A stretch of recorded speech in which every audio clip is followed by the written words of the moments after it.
حضرات ایک سورہ فاتحہ کی تلاوت کر کے خطیب اکبر مولانا مرزا محمد اطہر صاحب اور خطیب العرفان مولانا مرزا محمد اشفاق صاحب ان کی روحوں کو ایصال کریں۔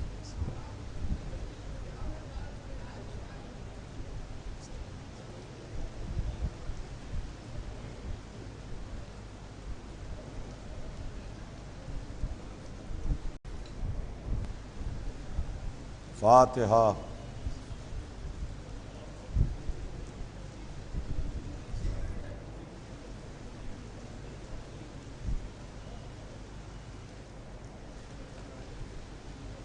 اعوذ باللہ السمیع العلیم من الشیطان اللعین الرجیم، بسم اللہ الرحمن الرحیم، الحمد للہ رب العالمین، والصلاة والسلام علی سیدنا و نبینا و شفیعنا بالقاسم محمد، صلوات بھیجیں وآلہ الطیبین الطاہرین المعصومین، ولعنۃ اللہ علی اعدائہم اجمعین من یومنا ھذا الی یوم الدین، اما بعد فقد قال اللہ سبحانہ تبارک و تعالی فی کتابہ المبین وہو اصدق الصادقین، بسم اللہ الرحمن الرحیم، وکل شیء احصیناہ فی امام مبین، صلوات بھیج دیں محمد آل محمد۔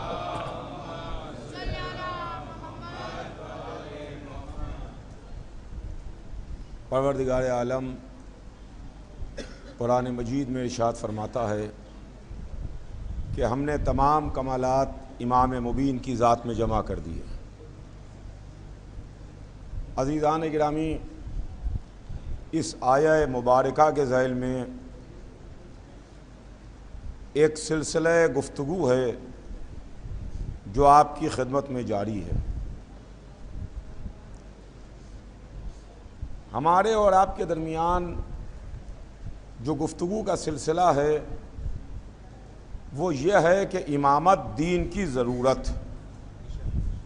اس عنوان کے تحت ہمارے اور آپ کے درمیان ایک گفتگو جاری ہے۔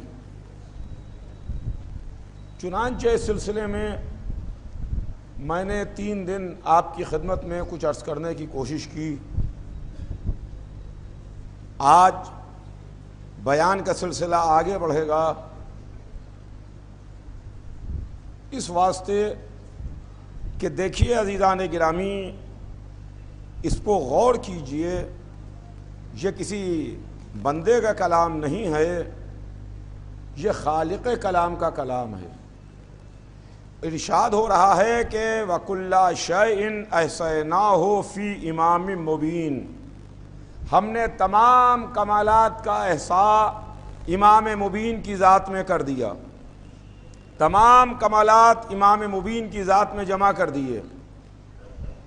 اب کمالات کیا ہیں، وہ اشیاء کیا ہیں، وہ کیا چیزیں ہیں جس کو اللہ نے امام مبین کی ذات میں جمع کیا؟ ہمارا علم ناقص ہے، ہماری عقل کم ہے، نہ ہمارے پاس علم ہے، نہ ہمارے پاس فکر ہے، نہ ہمارے پاس عقل ہے، نہ ہمارے پاس کچھ سوچ ہے، نہ ہمارے پاس کچھ سمجھ ہے۔ ہم شے کو سمجھ ہی نہیں سکتے کہ شے ہے کیا۔ غور فرمائیے گا عزیزان گرامی، ہم تو شے کو سمجھ ہی نہیں سکتے کہ شے ہے کیا۔ اس واسطے کہ جو بہت سی چیزیں ہیں جس کو ہم شے سمجھتے ہیں، مگر وہ چیزیں نگاہ پروردگار میں لا شے ہیں، نگاہ پروردگار میں وہ لا شے ہے۔ ہم نے جس کو شے سمجھا وہ لا شے ہے، شے اچھی بھی ہے، شے بری بھی ہے، مگر چونکہ یہ آیہ مبارکہ مقام مدح میں نازل ہوئی ہے، تعریف کی منزلوں میں نازل ہوئی ہے، لہذا اللہ کہہ رہا ہے کہ ہم نے تمام اشیاء کا احصاء کر دیا امام مبین کی ذات میں. غور فرمائیے گا، تمام اشیاء کا احصاء کر دیا امام مبین کی ذات میں. تو وہ چیزیں کیا ہیں، وہ اشیاء کیا ہیں؟ ہم جس کو کچھ سمجھ رہے ہیں ضروری نہیں ہے کہ نگاہ پروردگار میں بھی وہ چیزیں وہی ہوں. اس لیے کہ ہمارا علم ناقص، ہماری سمجھ ناقص، ہماری فکر ناقص، ہم اس کو سمجھ نہیں سکتے. اس کی مثال تو یہ ہے کہ صبح سے شام تک آپ زندگی میں دیکھتے ہیں کہ آپ کے گھر کا بچہ ہے، کسی چیز کی ضد کر رہا ہے، کسی کھلونے کی ضد کر رہا ہے، وہ تو اس کو بہت بڑی چیز سمجھ رہا ہے، مگر آپ کی نظر میں وہ کچھ ہے ہی نہیں. آپ تو اس کو کچھ سمجھ ہی نہیں رہے ہیں کہ کہیں یہ بھی کوئی چیز ہے، یہ بھی کوئی شے ہے، یہ مٹی کا کھلونا یہ بھی کوئی شے ہے، یہ پلاسٹک کی چیزیں یہ بھی کوئی شے ہیں. مگر بچہ اس چیز کے واسطے جان دیے ہوئے ہے، بچہ اس چیز کے واسطے تڑپ رہا ہے، وہ اس کو بہت بڑی چیز سمجھ رہا ہے کہ یہ کوئی بہت بڑی چیز ہے، بہت بڑی بات ہے، یہ کوئی بہت بڑی چیز ہے.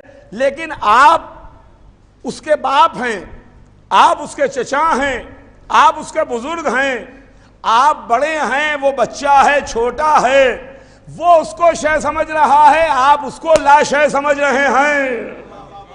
اور فرمائیے گا، آپ اس کو لا شے سمجھ رہے ہیں. عزیزان گرامی، یہی منزل بندے اور پروردگار کے درمیان ہے. ہمارا معبود جس کو شے سمجھ رہا ہے وہ اور ہے، جس کو ہم شے سمجھ رہے ہیں وہ اور ہے. صلوات سیدے محمد آل محمد.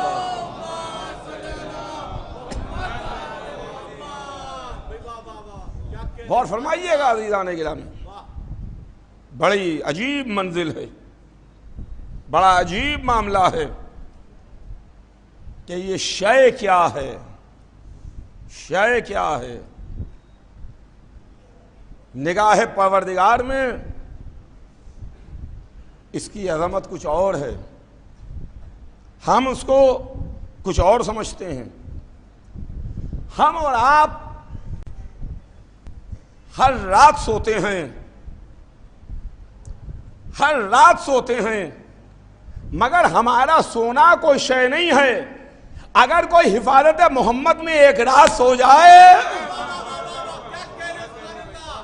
اگر کوئی حفاظت محمد میں ایک رات سو جائے تو اس کا سونا مرضی پروردگار کو خرید لیتا ہے. صلوات سیدے محمد آل محمد پر.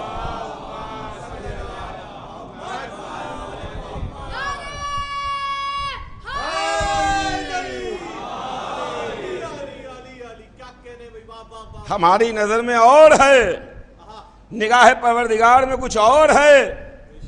ہم سوتے ہیں ہر رات، مگر ہمارے سونے کی کوئی حقیقت نہیں ہے، ہمارے سونے کی کوئی حیثیت نہیں ہے. ہمارا سونا نہیں ہے، مگر اگر کوئی محمد کی حفاظت میں ایک رات سو جائے تو اس کا سونا اتنا عظیم ہو جاتا ہے. ایک صلوات سیدے محمد آل محمد پر.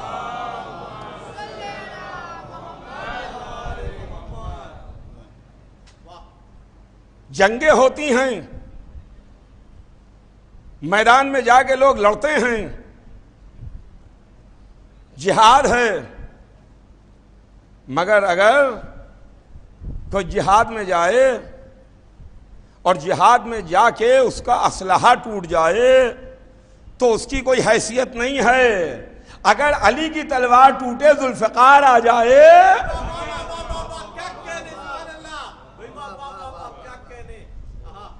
منزل خدا یہ قسم ہم نے کچھ اور سمجھا، ہماری نگاہیں کچھ اور دیکھ رہی ہیں، نگاہ پروردگار کچھ اور دیکھ رہی ہے.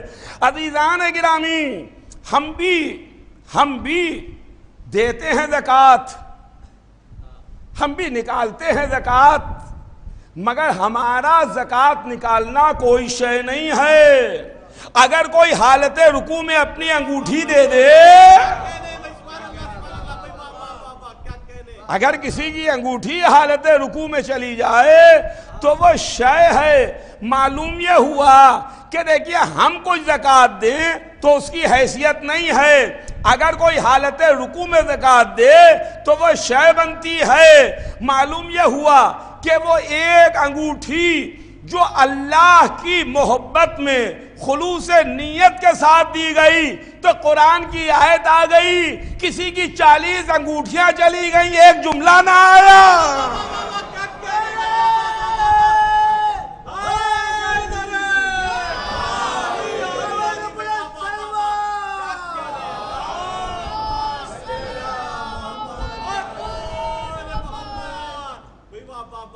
شے اور لا شے کا معاملہ واضح ہو رہا ہے کہ نہیں؟ شے اور لا شے کی حقیقت سمجھ میں آ رہی ہے کہ نہیں، کہ کیا شے ہے کیا لا شے ہے. اس لیے کہ جمع کرنے والا اللہ ہے، جمع کرنے والا خالق ہے، جمع کرنے والا وہ ہے کہ جس کی خلقت وہ اس کی ذات یہ لامحدود ہے. اللہ کو آپ محدود نہیں کر سکتے.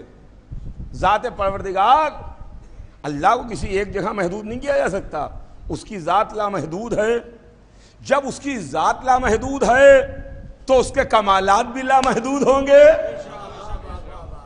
کمالات بھی لامحدود ہوں گے. تو وہ ذات پروردگار ہے کہ جہاں پر کمالات لامحدود وہ جمع کر رہا ہے ایک ذات میں، ایک علی کی ذات میں. وَكُلَّ شَيْءٍ ایسے نہ ہو فی امام مبین، ہم نے تمام کمالات جمع کر دیے امام مبین کی ذات میں. پتہ یہ چلا کہ ہم اپنی جہالت کی نگاہوں سے دیکھ رہے ہیں، وہ علم کے مرتبے سے دکھا رہا ہے.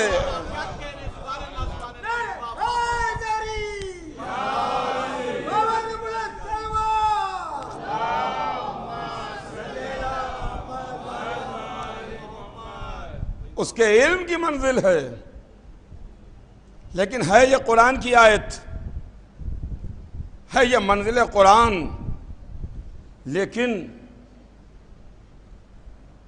اگر عزیزان گرامی میرا ایک سوال ہے آپ سے، اور وہ سوال یہ ہے کہ دیکھیے یہ قرآن ہے اور قرآن ہمارے اور آپ کے گھروں میں تو ہے ہی ہے. ہم اور آپ قرآن کی تلاوت کرتے ہیں، قرآن کو پڑھتے ہیں، تو ہمارا نظریہ کیا ہوتا ہے، ہمارا انٹینشن کیا ہوتا ہے، ہم کس واسطے پڑھتے ہیں. ہم مسلمان ہیں، ایک حیثیت مسلمان کی حیثیت سے ہم قرآن کی تلاوت کر رہے ہیں کہ یہ ہماری ہولی بک ہے، یہ ہماری مقدس کتاب ہے، اس کتاب کی ہم تلاوت کریں، اس سے ہم کو ثواب حاصل ہوگا، اس سے ہم کچھ سیکھیں، اس سے ہم کچھ سمجھیں، اس سے ہم کچھ حاصل کریں. اس لیے کہ اس میں اللہ کیا فرما رہا ہے، اللہ کیا کہہ رہا ہے، ہم اس کے ذریعے سے کچھ حاصل کر سکیں اور اپنی زندگی میں اس کو شامل کر سکیں. ہے نا، یہ ہمارا نظریہ، ایک مسلمان کا نظریہ ہے. لیکن قرآن صرف آپ ہی نہیں پڑھتے ہیں، اللہ کے دشمن بھی قرآن پڑھ رہے ہیں، اسلام کے دشمن بھی قرآن پڑھ رہے ہیں، قرآن کے دشمن بھی قرآن پڑھ رہے ہیں، مگر ان کا نظریہ دوسرا ہے. آپ ثواب کی نیت سے پڑھ رہے ہیں، وہ اس واسطے دیکھ رہے ہیں کہ کون سا نقطہ مل جائے، کون سی آیت مل جائے، کون سی بات مل جائے جس کو نشانہ بنا کر کے ہم اسلام پر حملہ کریں، ہم قرآن پر حملہ کریں، ہم دین پر حملہ کریں. تو جو چاہوں گا عزیزان گرامی، دوست کا نظریہ اور ہوتا ہے، دشمن کا نظریہ اور ہوتا ہے. دونوں میں فرق ہے. دوست دوسرے اینگل سے دیکھتا ہے، دشمن دوسرے اینگل سے دیکھتا ہے. دوست کا نظریہ کچھ اور ہے، دشمن کا نظریہ کچھ اور ہے. اگر اللہ اور رسول کا دشمن، اگر کوئی قرآن کا دشمن، یا اگر کوئی غیر شخص نہ بھی دشمن ہو جو مسلمان نہ ہو، وہ آ کے مسلمانوں کے مجمع میں یہ کہے کہ اے بھائی مسلمانوں، تمہاری مقدس کتاب تمہاری ہولی بک یہ دعویٰ کر رہی ہے کہ ہم نے ہر کمال امام مبین کی ذات میں جمع کر دیا، تو یہ بتاؤ کہ یہ قرآن کا دعویٰ ہے، یہ دعوے کے پیچھے حقیقت بھی ہے؟ توجہ چاہوں گا عزیزان گرامی، جو بات میں عرض کرنے کی کوشش کر رہا ہوں کہ یہ دعویٰ ہے یا دعوے کے پیچھے حقیقت بھی ہے۔ عالم اسلام میں جتنے فرقے بھی ہوں، جتنے قرآن کو مانتے ہیں، جتنے فرقے لا الہ الا اللہ کہتے ہیں، جتنے فرقے محمد رسول اللہ کہتے ہیں، جتنے فرقے قرآن پر یقین رکھتے ہیں، آپ بتائیں کیا اس کا جواب ہے کسی کے پاس؟ اس لیے کہ دعوے تو صبح سے شام تک ہوا کرتے ہیں، بڑے بڑے دعوے ہوتے ہیں، مگر دعویٰ ہی رہتا ہے جب تک کہ منزل حقیقت تک نہ پہنچ جائے، اس کو دلیل نہ مل جائے، اس کو دلیل نہ مل جائے۔ جب تک دلیل نہیں ملتی ہے تب تک دعویٰ رہتا ہے، اور وہ دعویٰ کھوکھلا دعویٰ کہلاتا ہے۔ غور کیجئے گا، وہ دعویٰ کھوکھلا دعویٰ کہلاتا ہے۔ تو اگر کوئی یہ کہے کہ مسلمانوں بتاؤ یہ قرآن کا صرف دعویٰ ہے یا قرآن نے دعویٰ کیا یا اس کے پیچھے کوئی دلیل بھی ہے، تو میں سر منبر آپ کی خدمت میں عرض کر رہا ہوں کہ اسلام کے تمام فرقوں میں کیا کسی کے پاس ہے اس کا جواب؟ کیا مسلمانوں میں کوئی اس کا جواب دے سکتا ہے؟ آپ پوچھئے عالم اسلام سے کہ ہے کسی کے پاس جواب؟ ہے کوئی اس کا بات کا جواب دینے والا کہ وَكُلَّ شَيْءٍ ایسے نہ ہو فی امام مبین؟ اس لیے کہ میں یہ بات پہلے آپ کی خدمت میں تفصیل سے عرض کر چکا کہ دیکھیے بے شک قرآن صفت بیان کر رہا ہے، نام نہیں لے رہا ہے، نام نہیں لے رہا ہے۔ کون ہے؟ کون ہے؟ کون ہے؟ عزیزان گرامی، فقط عالم اسلام میں صرف و صرف وہ ہم نکلیں گے جو کہیں گے کہ اس کی دلیل ہمارے پاس ہے، اس کی دلیل ہمارے پاس ہے۔ اور دلیل کیا ہے؟ دلیل یہ ہے کہ علی نے آگے منبر پر دعویٰ سلونی کیا کہ سلونی مجھ سے پوچھو۔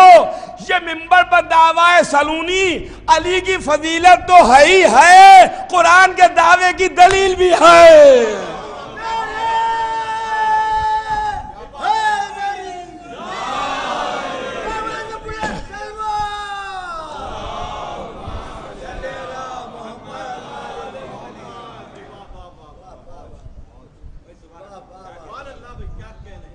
قرآن کے دعوے کو دلیل مل رہی ہے،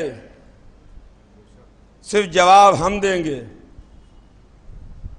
کہ علی نے منبر سے آگے دعویٰ کیا جو تمہارا دل چاہے پوچھو، سلونی جو پوچھنا چاہو پوچھو، سوال کرو مجھ سے، میں تمہیں بتاؤں گا۔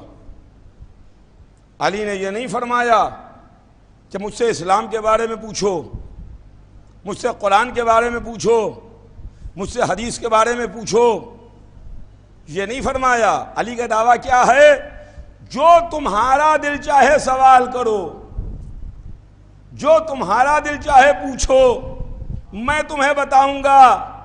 اب آپ کو آزاد چھوڑ دیا، یہ کہہ کر کے آپ کو باندھا نہیں، فریم ورک میں قید نہیں کیا کہ آپ صرف اسلام کے بارے میں پوچھئے، آپ صرف دین کے بارے میں پوچھئے، آپ صرف مذہب کے بارے میں پوچھئے، آپ صرف قرآن کے بارے میں پوچھئے، آپ صرف حدیث کے بارے میں پوچھئے، آپ کا جو دل چاہے پوچھئے، علی بتانے کے واسطے موجود ہے، علی بتائے گا۔ لیکن اب معاملہ یہ ہے کہ دیکھیے سوال کرنا بھی آدمی کی حیثیت پر منحصر ہوتا ہے نا، سوال کرنا بھی آدمی کی حیثیت پر منحصر ہوتا ہے۔ جاہل کوئی ہے وہ بیچارہ سوال کیا کر پائے گا؟ اگر کوئی عالم کوئی بات کہہ رہا ہے کہ مجھ سے پوچھو تو بیچارہ کیا سوال کر پائے گا؟ اگر کہیں پر چار پڑھے لکھے بیٹھے میں ہیں اور کسی نے کہا کہ جو آپ حضرات کا دل چاہے آپ مجھ سے سوال کیجئے تو وہ سوال کریں گے۔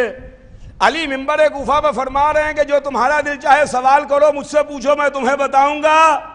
دنیا نے کچھ نہ پوچھا، علی کہتے رہے سلونی وطرق السماء، مجھ سے آسمانوں کے راستے پوچھو، میں تمہیں آسمانوں کے راستے بتاؤں گا۔ اما جو ٹھیک سے زمینوں کے بارے میں نہ جانتے تھے وہ آسمانوں کے بارے میں۔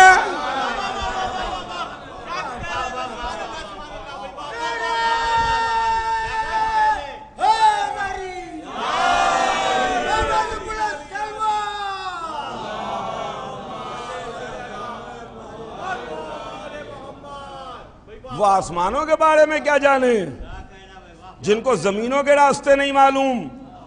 مگر کہنے والا کہہ گیا،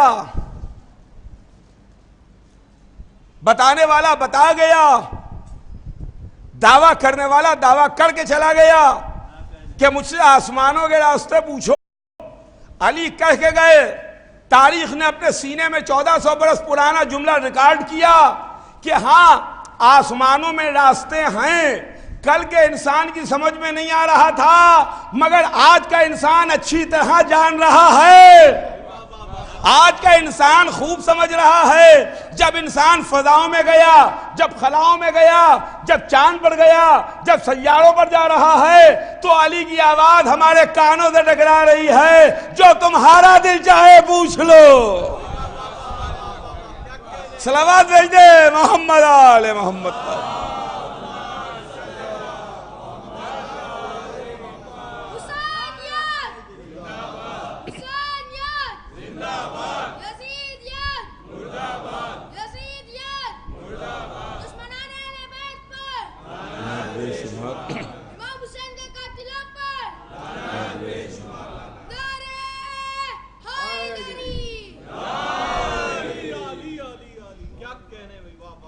یہ دعویٰ سلونی نہیں ہے، یہ قرآن کے دعوے کی دلیل ہے۔ بے شک ہم غلامان اہل بیت اپنی مجلسوں میں، اپنی تقریروں میں، اپنی محفلوں میں یہ بات کہتے ہیں، یہ بات پڑھتے ہیں۔ اس چیز کو کتابوں میں لکھا گیا کہ یہ میرے مولا جنہوں نے منبر پر دعویٰ کیا، مگر آپ پہچانیے تو صحیح، جب اسلام پر وقت پڑے گا تو کوئی غیر نہیں بچائے گا، امامت ہی سامنے آئے گی۔ اب میرا مضمون اپنے ذہن میں لائیے، میرا عنوان ذہن میں لائیے کہ امامت دین کی ضرورت، امامت دین کی ضرورت۔ سامنے کون آئے گا؟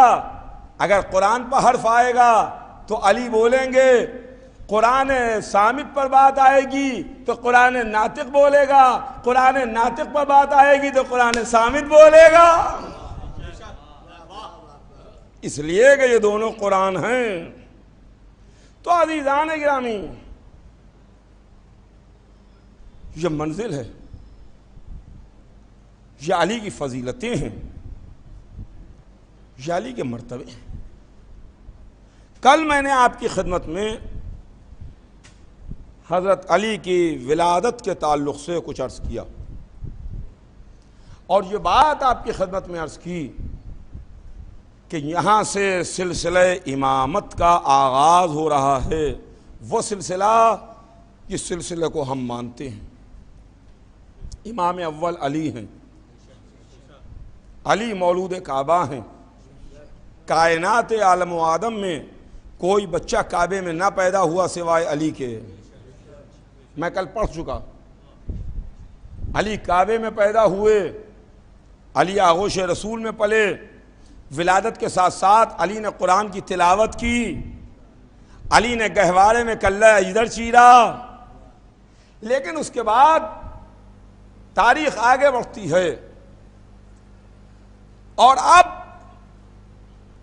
ہمارا عنوان اور مضمون شروع ہوتا ہے، اس لیے کہ ابھی تک جو ہمارے اور آپ کے درمیان گفتگو تھی وہ گفتگو ایک تمہید تھی، وہ تمہیداً گفتگو ہمارے آپ کے درمیان ہو رہی تھی۔ لیکن اب آج سے میں چاہ رہا ہوں کہ میں اس سلسلے میں اپنی بات کو باقاعدہ طور کے اوپر شروع کروں کہ امامات دین کی ضرورت ہے۔ آپ کہیے کہ ضرورت کیا ہے؟ دین کی ضرورت کیا ہے؟ دین کو ضرورت کہاں سے پیش آ گئی؟ دین کو ضرورت ہے۔ تاریخ اٹھا کے دیکھیے، تعصب کا چشمہ اتار کے دیکھیے تو آپ کو سب کچھ نظر آئے گا۔ جب تک عالم اسلام تعصب کی اینک لگائے رہے گا تب تک علی سمجھ میں نہیں آئیں گے۔ جیسے ہی تعصب کا چشمہ اتر جائے گا فضائل خود بخود سمجھ میں آ جائیں گے۔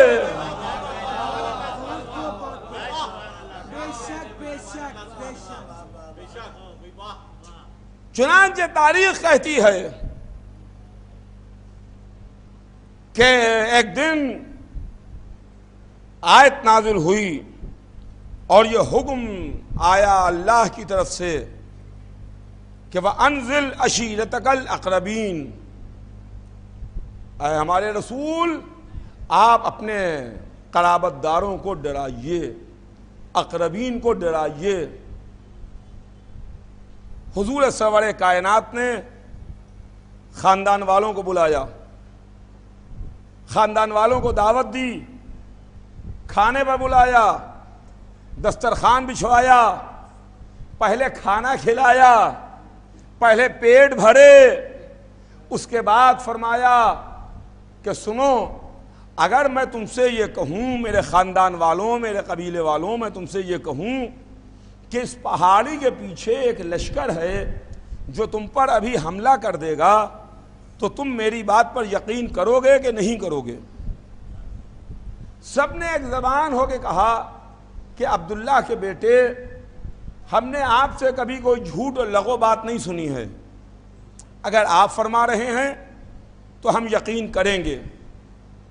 رسول نے فرمایا ان سے کہ دیکھو تم نے لشکر دیکھا نہیں ہے، کیا میری بات پر یقین کرتے ہو؟ کیا میری بات پر بھروسہ کرتے ہو؟ انہوں نے جواب دیا کہ عبداللہ کے بیٹے، ہم نے آپ کو صادق مانا ہے، آپ صادق ہیں، آپ امین ہیں، آپ قریش کے تارا ہیں۔ یہ کافروں کے دیے ہوئے لقب تھے محمد کو، سنیے گا عزیزان گرامی، یہ کافروں کے دیے ہوئے لقب تھے۔ ارے محمد اس ذات کا نام ہے کہ اعلان رسالت سے پہلے بھی کلمہ پڑھا گیا، اعلان رسالت سے بھی پہلے کلمہ پڑھا گیا، اور وہ کافروں کا کلمہ تھا کہ آپ صادق ہیں، آپ امین ہیں، آپ قریش کا تارا ہیں۔ صلوات بھیج دے محمد آل محمد۔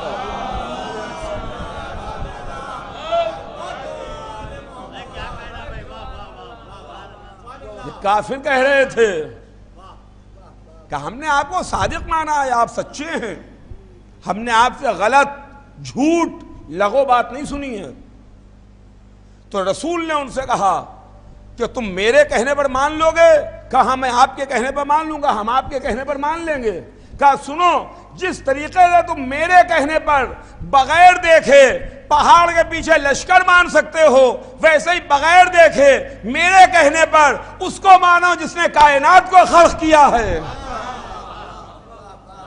سنیے گا عزیزان گرامی، سنیے گا، کہو اللہ ایک ہے، قولوا لا الہ الا اللہ تفلحوا، کہو اللہ ایک ہے، اس کے علاوہ کوئی دوسرا خدا نہیں ہے۔ اللہ نے مجھے اپنا رسول بنا کے بھیجا ہے، میں اس کی طرف سے تمہارے درمیان رسول بنا کے بھیجا گیا ہوں۔ اب کون ہے جو مشکل موقع پر میرے کام آئے؟ کون ہے جو مشکلوں میں میری مدد کرے؟ سب خاموش بیٹھے رہے، سب گردن جھکائے بیٹھے رہے۔ تاریخ لکھتی ہے کہ ایک کمسن شہزادہ کھڑا ہوا، اس نے کھڑے ہو کے کہا میں گواہی دیتا ہوں کہ اللہ ایک ہے، میں گواہی دیتا ہوں کہ آپ اللہ کے رسول ہیں، اور میں آپ کی نصرت کا وعدہ کرتا ہوں۔ سنیے گا عزیزان گرامی، میں آپ کی نصرت کا وعدہ کرتا ہوں۔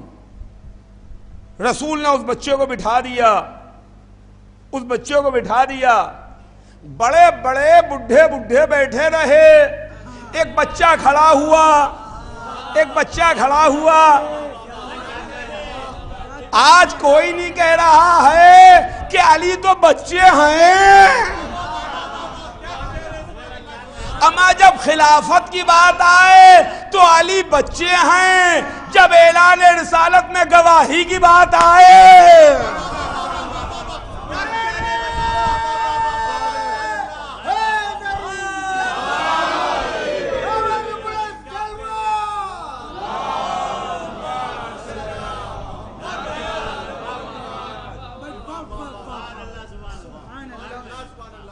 بعد رسول تو علی کم سن ہیں،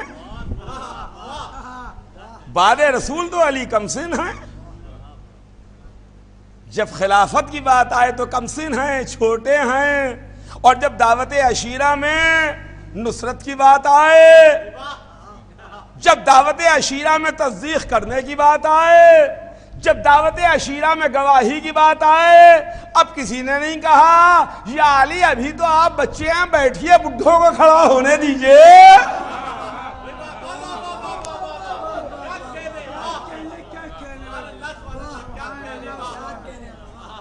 مگر یہ اسلام کا مقدر ہے، یہ اسلام کا مقدر ہے۔ ہم نے اسلامی تاریخ میں یہی دیکھا ہے، اس کو کیا کریں کہ جب اسلام پر بات آتی ہے بڈھے بیٹھے رہ جاتے ہیں، بچے کھڑے ہو جاتے ہیں۔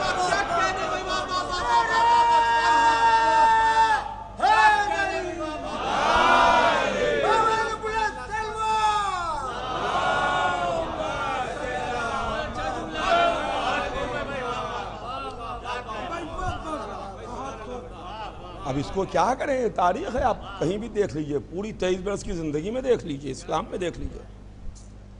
سنیے گا، بٹھا دیا کہ یا علی بیٹھ جاؤ، بٹھا دیا، بیٹھ گئے، کوئی نہ کھڑا ہوا، دعوت ختم ہو گئی، سب ڈسپرس ہو گئے، چلے گئے، اپنے اپنے گھروں کو چلے گئے۔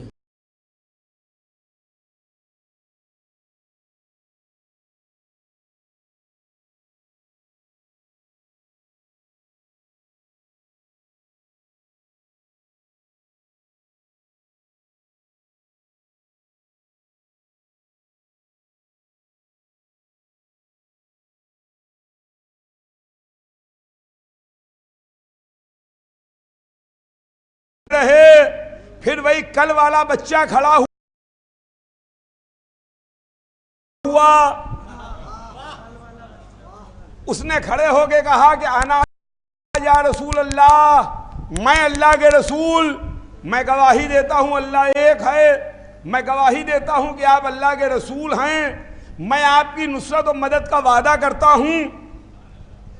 پھر کوئی نہ اٹھا، پھر سب چلے گئے، ہاتھ پوچھے، کھانا کھایا، رخصت ہو گئے، چلے گئے۔ اگلا دن پھر ہوا، پھر تیسرا دن آیا، پھر رسول نے دعوت میں بلایا، دسترخوان بچھایا، کھانا پکوایا، دسترخوان سجایا، خاندان والے آئے، کھانا کھلایا، پیٹ بھرایا، اور اس کے بعد فرمایا کہ کہو اللہ ایک ہے، قولوا لا الہ الا اللہ تفلحوا، اللہ نے مجھے اپنا رسول بنا کے بھیجا ہے۔ اب کون ہے جو مشکلوں میں میرے کام آئے، کون ہے جو میری پریشانیوں میں میرے کام آئے، کون ہے جو میرا ناصر ہو، کون ہے جو میرا مددگار ہو۔ لیکن اب آج تیسرے دن رسول نے ایک جملے کا اضافہ کیا، غور کیجئے گا، آج ایک جملے کا اضافہ ہوا، اور وہ اضافہ یہ تھا کہ جو مشکل میں میرے کام آئے گا وہی میرے بعد میرا خلیفہ ہوگا، میرا جانشین ہوگا۔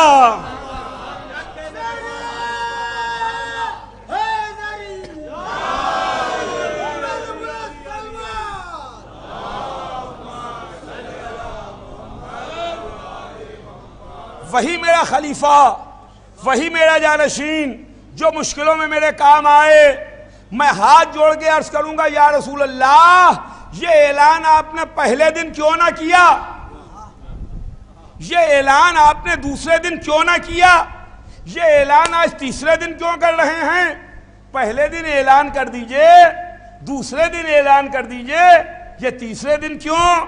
نہ آپ نے پہلے دن اعلان کیا، نہ آپ نے دوسرے دن اعلان کیا، تیسرے دن آپ نے کہا کہ جو میری مدد کرے گا وہ میرے بعد میرا خلیفہ ہوگا، وہی میرے بعد میرا جانشین ہوگا۔ عزیزان گرامی ایک جملہ سنیے، اب بعد محمد جانشینی کی بحث نہ کیجیے گا، میدان دعوت عشیرہ میں معاملہ طے ہو گیا کہ محمد کا جانشین کون ہے۔ صلوات بھیج دے محمد آل محمد۔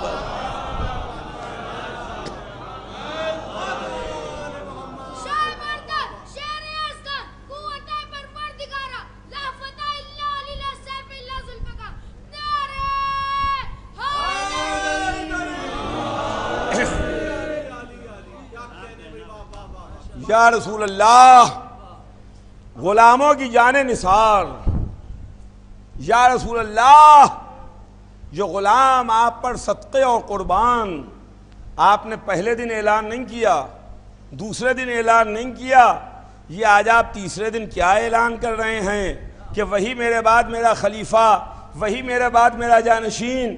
شاید محمد کا جواب آئے کہ سنو، میں نے پہلے دن اس واسطے اعلان نہیں کیا کہ مجھے معلوم تھا کہ کوئی نہ بولے گا سوائے علی کے، کوئی نہ کھڑا ہوگا سوائے علی کے۔ دوسرے دن میں نے اس لیے اعلان نہیں کیا کہ کوئی نہ کھڑے ہوگا سوائے علی کے۔ اگر میں پہلے دن کہہ دیتا کہ وہی میرے بعد میرا جانشین ہوگا، دوسرے دن میں کہتا کہ وہی میرے بعد میرا جانشین ہوگا جو میری مدد کرے گا، تو دنیا کہتی کہ وہ تو علی خلافت کی لالچ میں کھڑے ہو گئے۔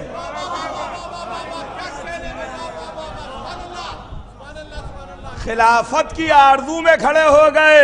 میں نے چاہا کہ علی کا خلوص ابھر کے سامنے آ جائے کہ علی وہ ہے جس کو خلافت کی تمنا نہیں ہے، خلافت کو علی کی ضرورت ہے۔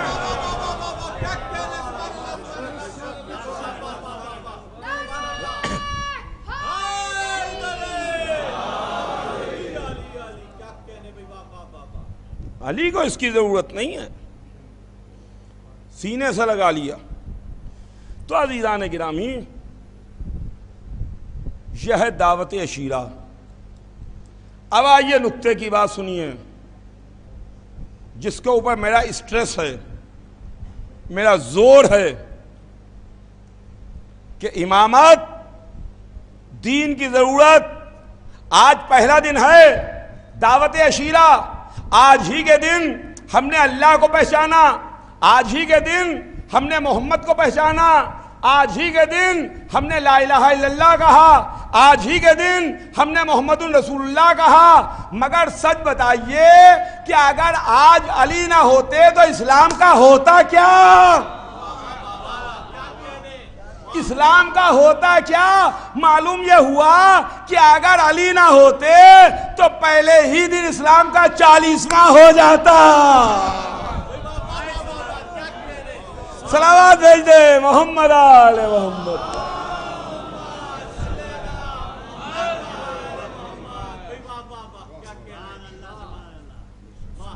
ضرورت ہے، ہم یوں ہی علی علی نہیں کرتے ہیں، خالی علی علی کرنا یوں ہی نہیں ہے۔ آج کتنے اسلامی ممالک موجود ہیں، کتنے اسلامک کنٹریز ہیں، کتنے ایسے ملک ہیں کہ جہاں پر اذانیں ہو رہی ہیں، اشہدو ان لا الہ الا اللہ واشہدو ان محمد رسول اللہ۔ دنیا کے نقشے میں دیکھیے کتنے سو کارڈ اسلامک کنٹریز ہیں، کتنے لاکھوں اور کروڑوں مسلمان ہیں۔ کہاں کہاں مسلمان، کہاں کہاں لا الہ الا اللہ کہنے والے، کہاں کہاں محمد رسول اللہ کہنے والے، مگر یہ سب دعوت عشیرہ میں کہاں تھے؟ سرکار دعوت عشیرہ میں کہاں تھے؟ معلوم یہ ہوا کہ جب دین پر وقت پڑے گا تو یا تو علی کھڑے ہوں گے یا اولاد علی کھڑی ہوگی.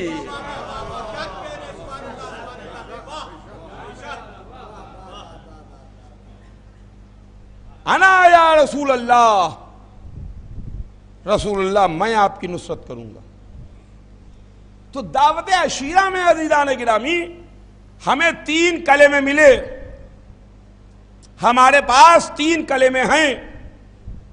ایک کلمہ لا الہ الا اللہ، دوسرا کلمہ محمد رسول اللہ، اور تیسرا کلمہ علی. سبحان اللہ، علی ولی اللہ. یہ ہمارے پاس 3 کلمے ہیں. یہ تینوں کلمے ہم کو دعوت عشیرہ سے ملے. اسلام میں پہلے دن فرسٹ ڈے ہمیں تینوں کلمے ملے. لا الہ الا اللہ بھی دعوت عشیرہ میں ملا، محمد رسول اللہ بھی دعوت عشیرہ میں ملا، علی ولی اللہ بھی دعوت عشیرہ میں ملا. بس فرق اتنا فرق ہے کہ لا الہ الا اللہ محمد رسول اللہ علی نے کہا، علی ولی اللہ محمد نے کہا.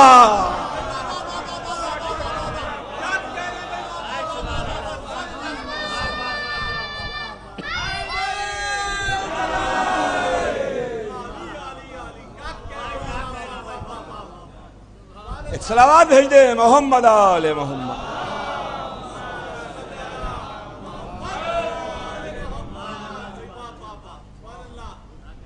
تو عزیزوں، یہ پہلی منزل ہے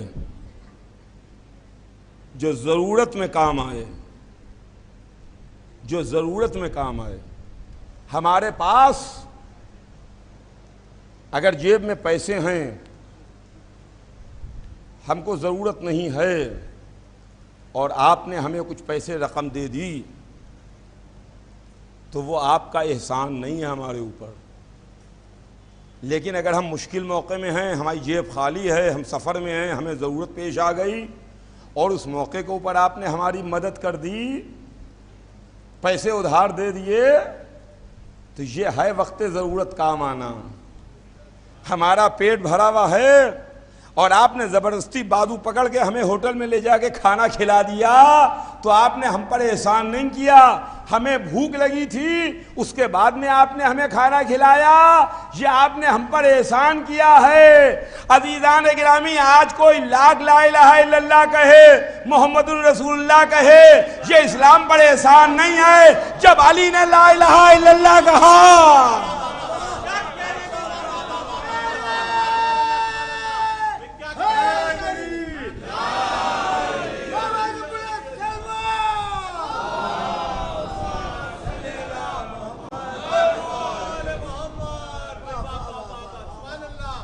یہ منزل امامت ہے. عزیزان گرامی،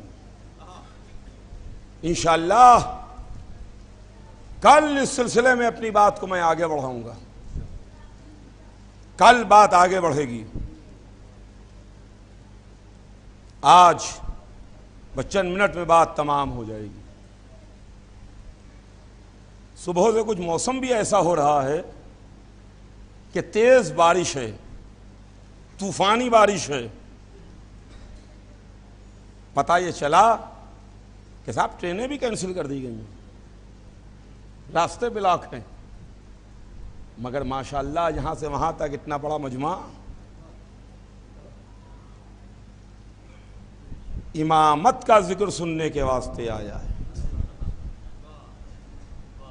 علی کے فضائل سننے کے واسطے آیا ہے. اور ایک بات سمجھ لیجئے کہ یہ امامت کی منزل بڑی عظیم منزل ہے. میں عرض کر چکا ایک مجلس میں آپ کی خدمت میں، یہ کوئی ہلکی پھلکی بات نہیں ہے. اس کو آپ ہلکے میں نہ لیجئے گا.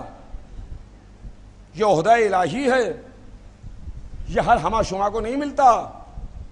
یہ ابراہیم جیسے نبی کو بھی دیا گیا ہے، مگر امتحان کی منزلوں سے گزارنے کے بعد دیا گیا ہے. میں تفصیل سے عرض کر چکا، یہ بڑا عظیم عہدہ ہے. اور یہ امام کون ہے؟ ہم جن کو امام مانتے ہیں وہ امام کون ہیں؟ امام کبھی مجبور نہیں ہوتا.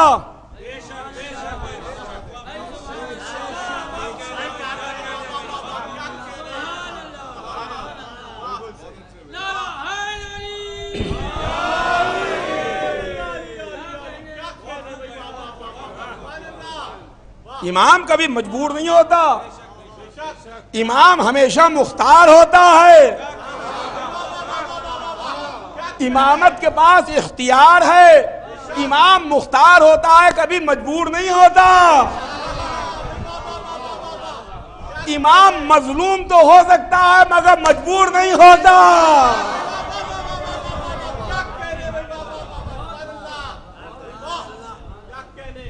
اس لیے کہ مجبوری استغفر اللہ امام اور مجبور ہو, امام اور مجبور ہو, ہرگز ایسی بات نہیں ہے. امام کے ساتھ مجبوری نہیں ہے. علی مختار ہیں, مجبور نہیں ہیں. وہ الگ بات ہے کہ دین کی کب کس وقت مصلحت ہے, کب کس وقت دین کی کیا مصلحت ہے. رسول اللہ ایک وقت وہ بھی آیا کہ جب رات کی اندھیرے میں اور تاریکی میں ہجرت کر کے مکے سے مدینے گئے. کیا جب رسول نے ہجرت کی ہے, مکے سے مدینے تشریف لے گئے, تو کیا رسول اللہ مجبور تھے؟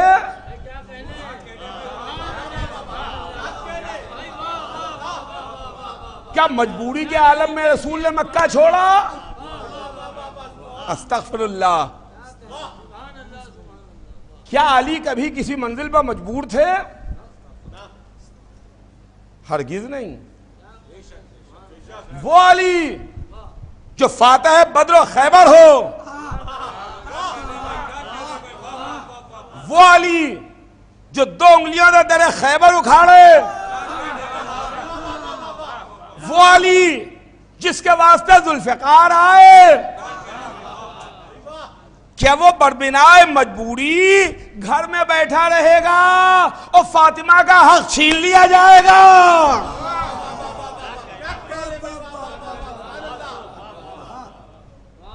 علی مختار ہیں. امام مختار ہوتا ہے, مجبور نہیں ہوتا.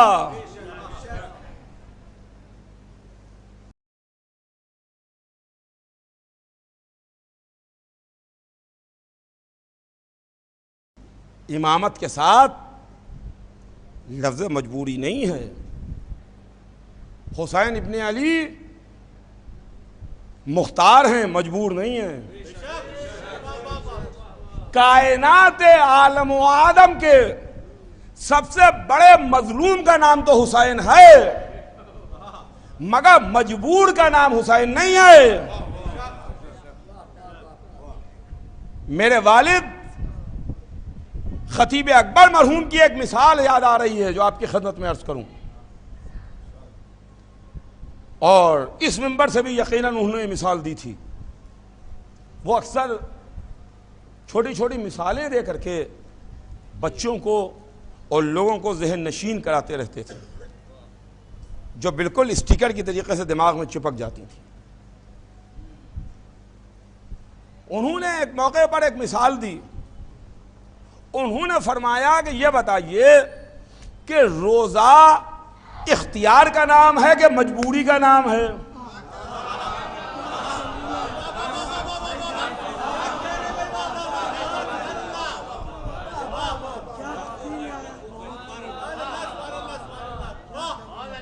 آپ کیا کہیے گا؟ رمضان میں جو آپ روزہ رکھتے ہیں تو یہ مجبوری ہے یا اختیار ہے آپ کا؟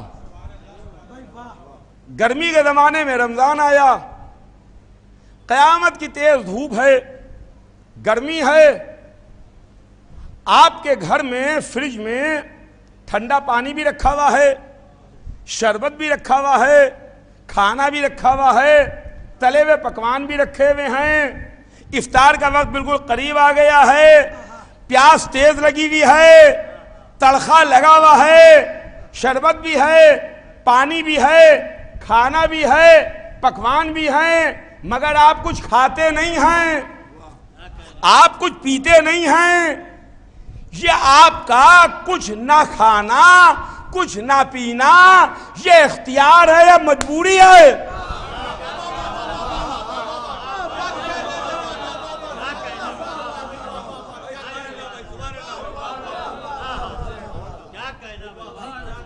یہ کیا ہے؟ اختیار ہے کہ مجبوری ہے؟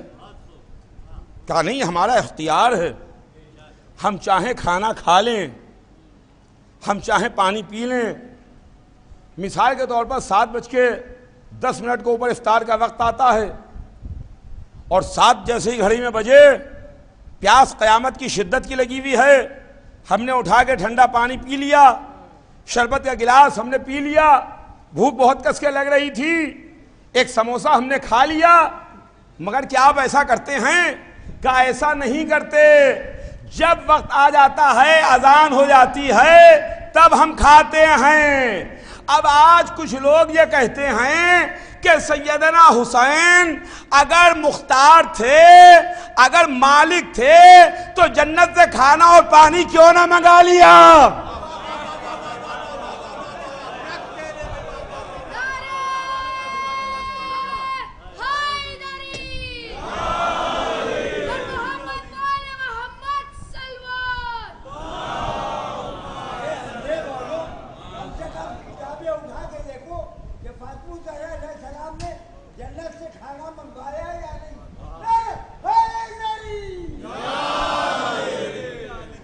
حسین اگر چاہتے تو جنت سے کھانا بھی آ جاتا، حسین اگر چاہتے تو جنت سے پانی بھی آ جاتا، کھانا اور پانی تو آ جاتا، حسین کھا بھی لیتے، حسین پی بھی لیتے، حسین کے بچے پیاسے بھی نہ شہید ہوتے، مگر اس کا نتیجہ کیا ہوتا کہ یہاں تو کھانا پانی کھا پی لیتے، وہاں پورا اسلام ٹوٹ جاتا۔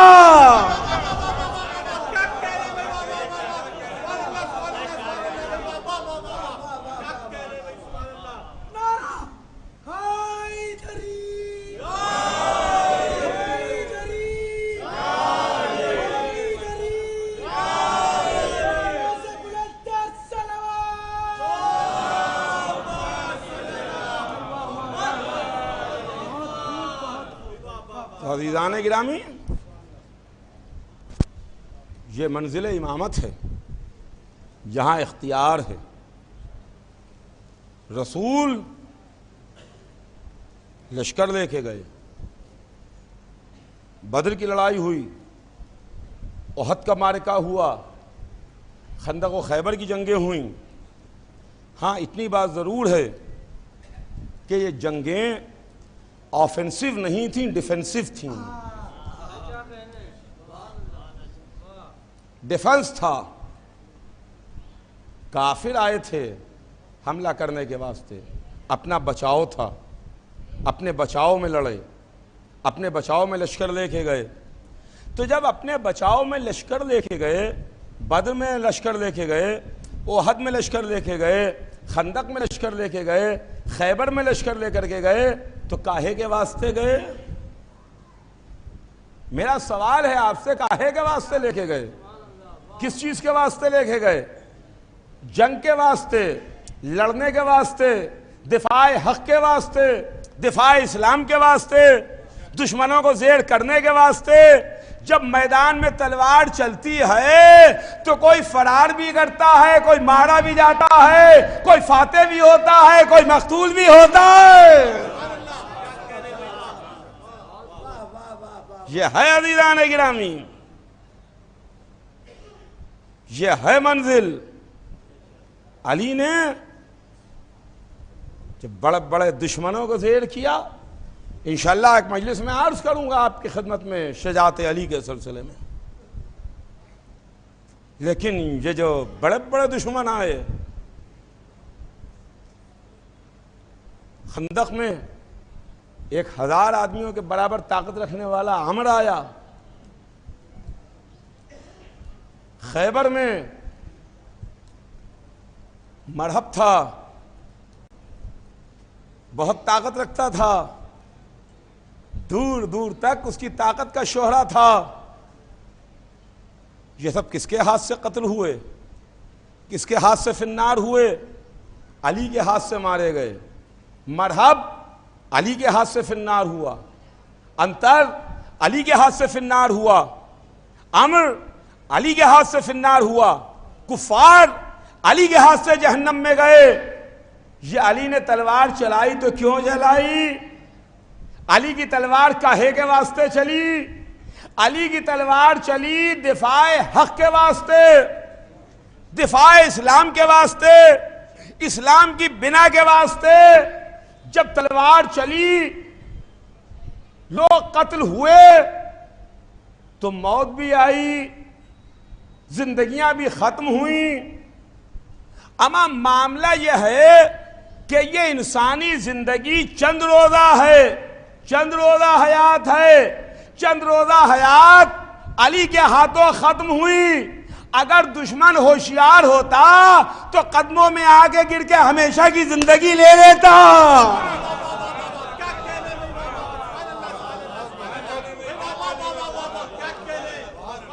صلوات دے محمد آل محمد۔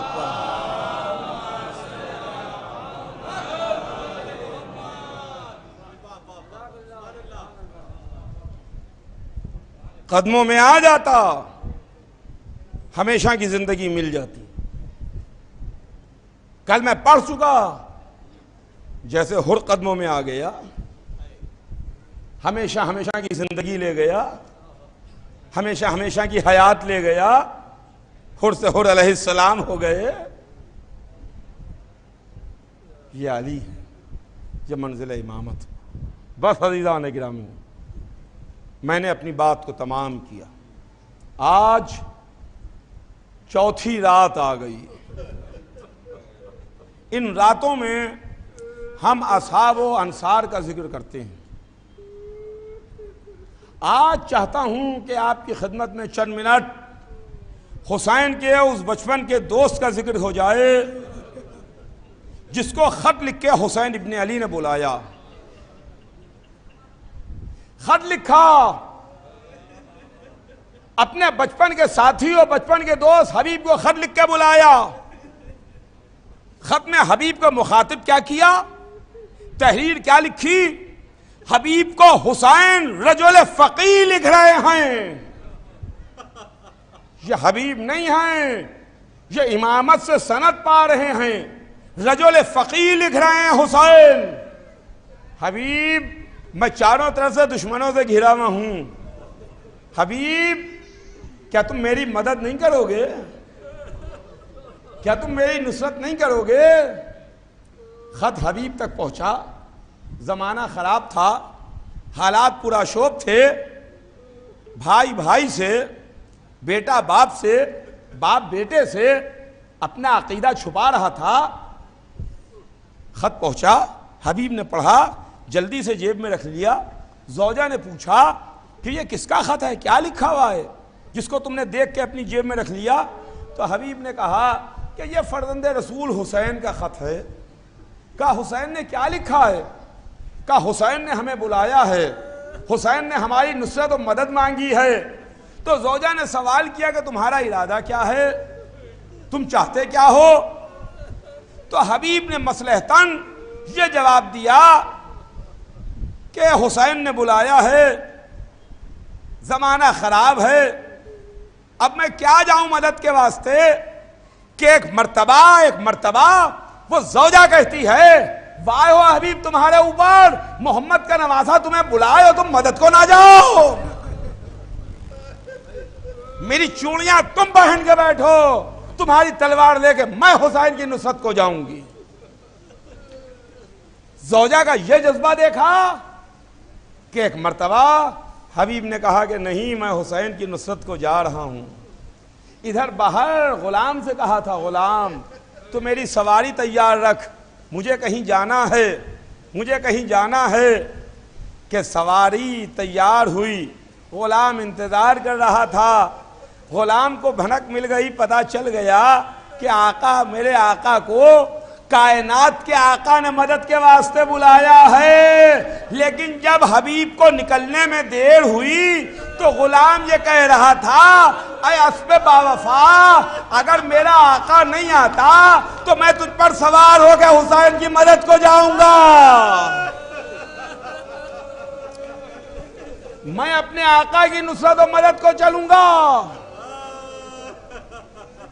حسین کی مدد کے واسطے حبیب چلے، اپنے غلام کو آزاد کیا، کہا جہاں تیرا دل چاہے چلا جائے۔ اس غلام نے کہا کہ نہیں، ہرگز نہیں، زندگی بھر میں نے آپ کی غلامی کی ہے، اب آقا حسین کی غلامی کرنے کے واسطے بھی جاؤں گا، آپ سواری پر چلیے، میں پیادہ چلتا ہوں۔ کہ ایک مرتبہ حبیب نے اس کو اپنے ساتھ سواری پر بٹھا لیا، کہا چلو ہم دونوں مل کے آقا حسین کے غلام ہیں نا، چل کے آقا حسین کی نصرت کریں۔ ادھر حبیب کربلا پہنچے اور ادھر دشمن کی فوجیں آ رہی تھیں، دشمن کے رسالے آ رہے تھے، دشمن کے لشکر آ رہے تھے، حسین کا کوئی ناصر نہیں آ رہا تھا، حسین کا کوئی مددگار نہیں آ رہا تھا۔ جب زینب کو پتا چلا کہ حبیب آئے ہیں تو زینب نے کہا فضہ جا کے حبیب کو میرا سلام کہہ دینا۔